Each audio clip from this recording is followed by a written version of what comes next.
Pasok mo ganyan. Tawag dito, pronation through way. Ay, pronation through thumbs. Yan, paangat. Pataas mo bigat. I-twist mo siya. Yan, twist. Tapos, Next exercise, pressure. Kamay mo. Papasok mo lang ng ganyan. yan. Pag-pressure yan. Sa tapakan mo lang.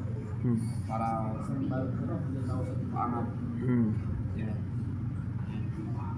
Back pressure. Pressure yan. Tapos, pronation webbing. Ito. Pag gitigit mo lang yan, hawakan mo ganyan. Yan. Dadaan dito sa likod ng kamay mo. Sige, hinahin mo lang yan. Paangat. Yan. Tawag yan. Kaya nung sinabi ko, di ba, may Pronation through webbing. di ba yung kapag sinabi, di ba siya yung okay, di ba sabi mo, yun ang Tapos, ito pa rising. yun yung inaisip. Rising, papasok Taas mo. Papasok mo. Hawakan mo sa ilalim. Didikitin mo. Dapat yung bigat dito sa knuckle mo. Kunin mo, punta sa knuckle. Yan. Tapos tapakan. Tsaka mo yung rising. Kasi mataas rise. Bigat mo na dito sa knuckle. Pero yung mga ginagawa ko sa kanya, yung mga anak ko, lagi naman tinutulungan. Puro pang top roll yun.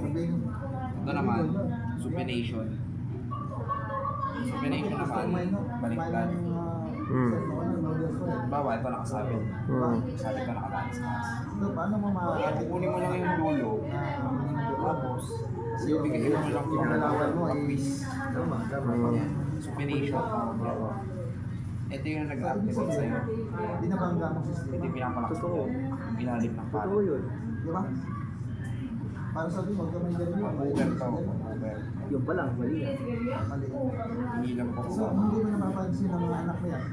Diba? Ayun yung verse, mapansin nyo. Kasi system pa siya. Ganyan. Tingnan mo, ang pagkawa natin ay inward ko yan. Ay tulog mo gano'n. Pwede rin pala pumabayo. Alam ba kung ano? Ano ang universe? Inward yun. Sa ilalim mo naman Hindi tumulit naman yung sa natutulog, hindi sila mahina. Hanggat gumagalaw ang tawa natin. Hanggang sa 24 seconds. Okay na. Okay na. Thank you. Thank you for watching. Kung ano ang decision.